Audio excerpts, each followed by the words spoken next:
بسم الله الرحمن الرحیم. السلام علیکم ورحمۃ الله وبرکاتو.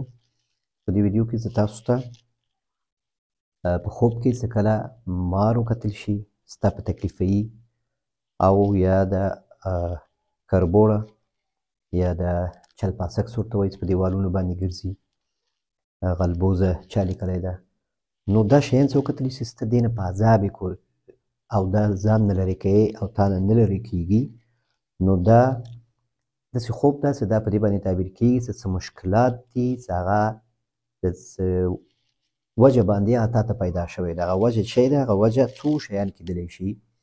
اول وجه یې دا ده چې د شپې ډېر ګرځي، د شپې ډېر ګرځېدل دا خني. دویم وجه دا ده چې ته ناوخته پورې ویښ وې، ناوخته د شپې ویده کېږي. دا هم د دې باعث کېدی شي چې موږ د شپې په خوب کې وګورو یا پیشکه یا د چلپاسکه او یا د مار او دا شیان موږ په تکلیفوي او دوی نه موږ ځان خلاصولی نه شو. او یا بې اودسه باندې ډېر وخت تېرول، بې اودسه یا داسې د څه غسل واجب شوي وي، ته ډېر وخت په ځان باندې تېروې، ځان نه صفا کوې یا بې اودسي وي، نو په دې صورت کې هم دا مشکل پیدا کېږي. خصوصا ښځو ته ډېر پیدا کېږي او هر چا ته پیدا کېدلی شي. او همداسې یوازې څملاستل، څوک چې بیخي یوازې یو کوټه کې یا یو ځای کې یوازې همیشه څملي، نو ده ته هم امکان لري څه مشکل پیدا شي، ځکه نبي علیه سلام منع کړی چې تاسو یوازې مه څملئ په یو ځای کې، چېرته نور نږدې وي هغه ځایونو کې نږدې ورسره څملئ، یعنې داسې نه چې بیخي ځای هم جدا کوئ، کوټه م او کور هم یوازې ډېر وخت پورې څملي. که مسافر یې نو بیخي باید دې نه ځان وساتئ، ځکه یوازېتوب باندې ډېر سوچونه انسان ته راځي او ډېر وسواس انسان ته پیدا کېږي او ډېر ګناهونه هم د انسان نه کېږي. نو یوازېتوب دا ښه نه وي، خصوصا په سفر کې مسافر لپاره دا هېڅکله مناسب نه وي چې هغه یوازې څملي، یوازې پاتې کېږي.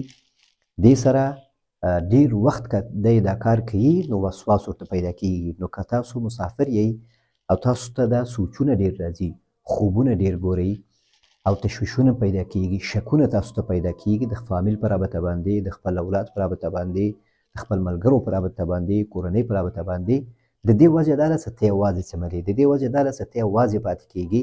نو کوشش وکئ که تاسو مسافر یې په سفر کې نو یوازې هېڅکله مه څملئ، ملګرو سره نیک ملګري ځان ته انتخاب کړئ، ښه ځای ځان ته انتخاب کړئ او د شپې ډېر مه کښېنئ، د شپې ډېر مه کوئ. کوشش وکئ کوټه ښه تیاره کړئ او تاسو باندې چې هغه خوب راشي د طب له لحاظه هم چې هغه یو غده ده وایي هغه وخت ترشح کوي، هغه د خوب حالات په انسان باندې ښه راولي او انسان ښه ارامېږي، ښه ویده کېږي. چې کله تیاره وي نو کوشش وکئ چې تاسو د سفر په حالت کې، مسافري په حالت کې یوازې ډېر وخت لپاره پاتې نه شئ.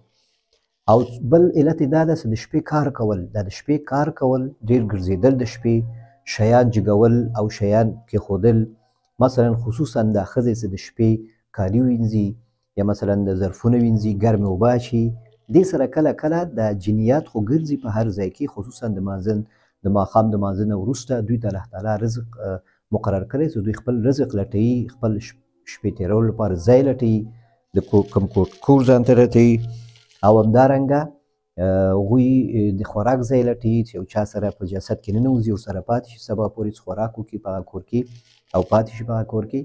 نو په همدې وجه د نبي علیه سلام منع کړی ده چې تاسو ماشومان د ماښام آنځه نه متصل بعد بیرون مه پرېږدئ، ماشومان یو ساعت لپاره کوټې ته ننباسئ او بیا چې کله ښه تیاره شو، خلک جومات نه راغلل، ماښام لمونځونه وشو، ښه تیاره شو، نو بیا که برندې ته وځئ، که اشپزخانې ته ځئ، نو بیا دومره خبره نه وي. خو د ماښام اذان متصل کله اذانونه خلاص شي، لمونځونه وشي، دې وخت جنیات راوځي او خپل دیرانونو باندې یو هر ځای کې ګرځي، خپل رزق ځان ته پیدا کړي. د حدیث شریف کې راځي چې دوی ته الله تعالی په هډوکي باندې چې کوم هډوکي موږ بیرون اچوو او غوښه یې خوړل کېږي او هغه هډوکي ایسته اچولي کېږي، هغه باندې الله تعالی غوښه شنه کوي، یا د دوی چې کوم ضرورت یې هماغه شی ورته الله تعالی برابروي او د دوی رزق په هماغه کې ده.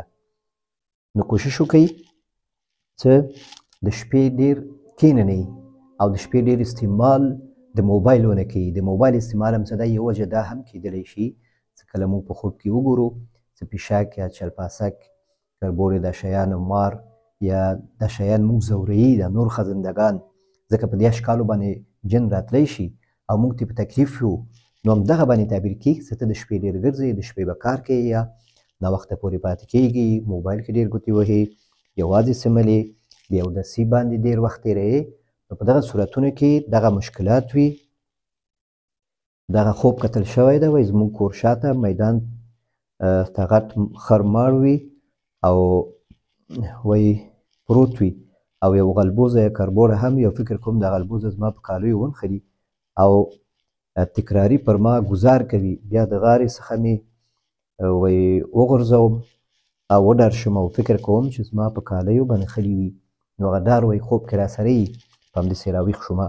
نو په همدې باندې تعبیر کېږي چې ته که مسافر یې نو یوازې مه څمله، او که ډېر د شپې کښېنې نو ډېر مه کښېنه، او که بې اودسه ډېر وخت پاتې کېږي نو کوشش وکړه چې همیشه په اودس پاتې سې، لمونځونه دې په خپل وختو کې، دعاګانې ووایې او وسواس چې درته وي یا څه درد درسره وي، تشویش وي، نو بس دغه اذکارو باندې ځان ته حفاظت وکړه. حفاظت کېږي د انسان په اذکارو باندې. د سهار او ماښام اذکار په ګوګل کې ته ولیکه، د سهار او ماښام اذکار یا ذکرونه، دعاګانې، نو دعاګانې هلته راځي د حدیثو مطابق، سنت مطابق. هغه دعاګانې وایه سهار او ماښام د خوب وخت کې، نو انشاءالله څه نور داسې خوبونه به هم نه ګورې او تکلیف کېږي به هم نه. والله تعالی اعلم. بل خوب ده، وایي په څېره کې مې خپله آینه وکتله او ډېره ښایسته وه او ما ته ډېر خوند راکوي په خوب کې چې ګورم خپل څېرې ته. نو دا هم ډېر ښه خوب ده. آینه په خوب کې کتل دا ډېر ښه تعبیر لري. په ښه اخلاقو باندې تعبیر کېږي، د ژوند په رضایت باندې تعبیر کېږي او قناعت باندې تعبیر کېږي. کله کله بیا په غرور باندې هم تعبیر کېږي چې کله موږ آینې ته ډېر ګورو او په آینې مخ ته ولاړو او ډېر زیات د ځان په مخ یعنې په لیدلو یا د خپل څېره لیدلو باندې تعجب کوو او ډېر زیات احساس کوو، د غرور احساس کوو. نو په دې صورت کې بیا په دې باندې هم تعبیر کېږي چې لږ خودبیني او خپل نظر د په یو خاص خبره کې ته وایي همدا خبره صحیح ده او د بل چا خبره ته نه منې. په دې باندې هم تعبیرېدلی شي او په دې باندې هم تعبیرېدلی شي چې هغه ته څه الله تعالی تا ته کوم ژوند نصیب کړی ده او کوم رضایت یې الله تعالی تا ته نصیب کړی، نو په دې باندې شکر وباسه. الله تعالی تا ته نعمتونه درکړي دي، نو خپل اخلاق هم لږ توجه ورته وکړه، دینداري کې دې توجه وکړه. ځکه آینې ته چې کله ودرېږي انسان، نو سنت طریقه دا ده چې دعا ووایي چې اللهم کما احسنت خلقي فحسن خلقي، لکه څنګه چې زما خلقت دې ښایسته پیدا کړی ده، دغسې زما اخلاق هم ښایسته که.